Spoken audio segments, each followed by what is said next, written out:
I had a very interesting conversation today with one of my mentees.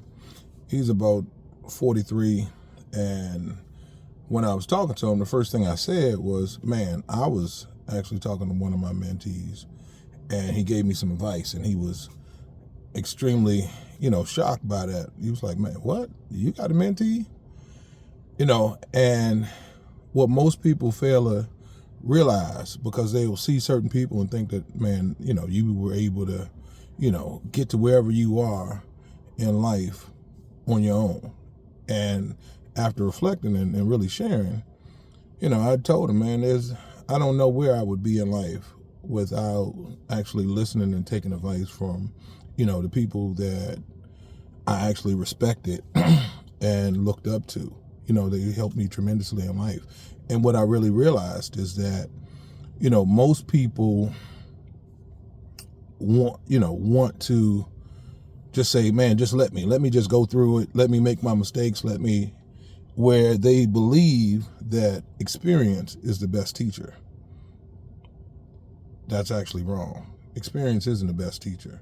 The best teacher is listening to someone who has that experience. That way you don't have to bump your head, you don't have to make the same mistakes, and you can go a lot further, a lot faster than they ever could.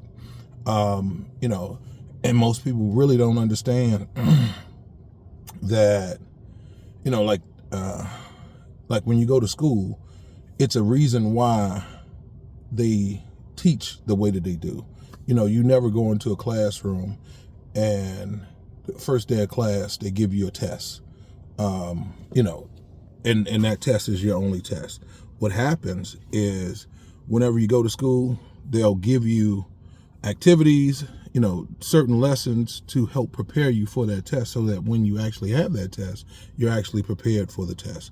And you actually, if you did everything you were supposed to do in the lessons, then the test is easy. But most people want to function in life the opposite. They actually want to take the test and learn the lessons after the test, when you may not ever get that test again. So essentially, as long as you're taking the test before the lessons, you always fail.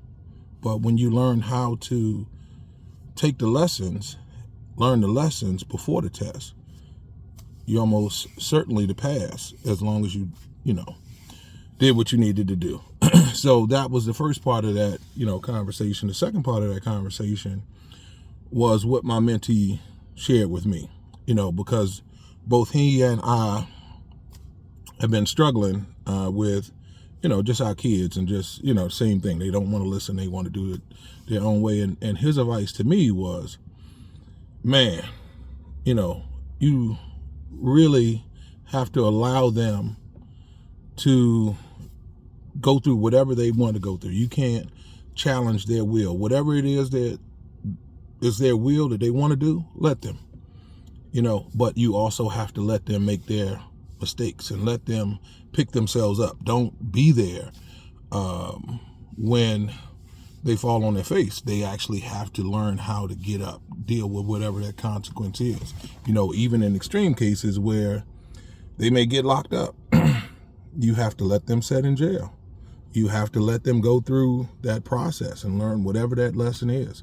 And that's extremely difficult for parents, because as a parent, we always want to be there. We always want to, try to take that help them with that situation, where in the long run, the best thing to do is just to really let them. One of the other most important pieces of advice that he gave me was that I needed to lower my expectations for my kids, because what has been happening is that I've been listening to their dreams, desires, and wants, and based on their dreams, desires, and wants, I developed this expectation for them, where I've also tried to help them achieve their goals, dreams, and expectations based on what they have been saying. But the difference is their actions haven't been in line with what their dreams are, or what they want. So I need to tell her and scale back my expectations, not to match what they say, in their dreams, but to match their actions, and so if they're not willing to step up to the plate and do the things necessary to achieve that dream, hey, we got to scale it down, that expectation for them, and just whatever level at which their actions is willing to produce, that's really where, our expectations has to lie. And most times when I get advice or even, come up with an idea for someone else, I don't just start to preach and start to, share that information. I internalize it to figure out, man, am I even doing this in my own life? How is this, how can this apply to my life? And I had a, really good epiphany, because what happened is I looked at a picture that I took earlier today. I did this before and after picture where, I lost about 30 pounds in 30 days. And this is something that I've been trying to do for the last 5 years, and it just now happened. But the desire was there all the time. The thing that didn't line up was my actions. I wasn't willing. I had the goal and desire to be under 300 pounds, but I didn't have the work ethic, the desire, and I wasn't willing to give up the one thing that was really separating and preventing me from achieving my dream, my goal, which is to stop drinking.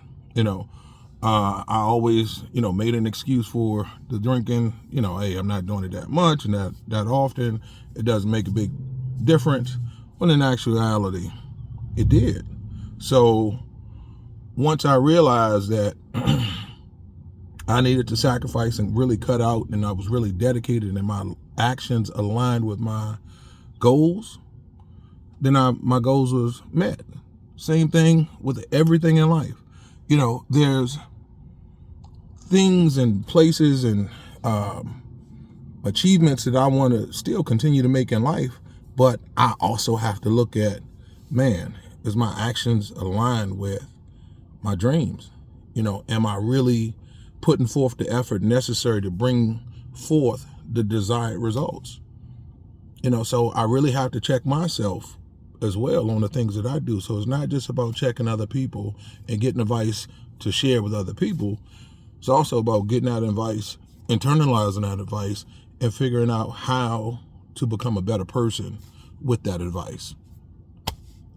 Message.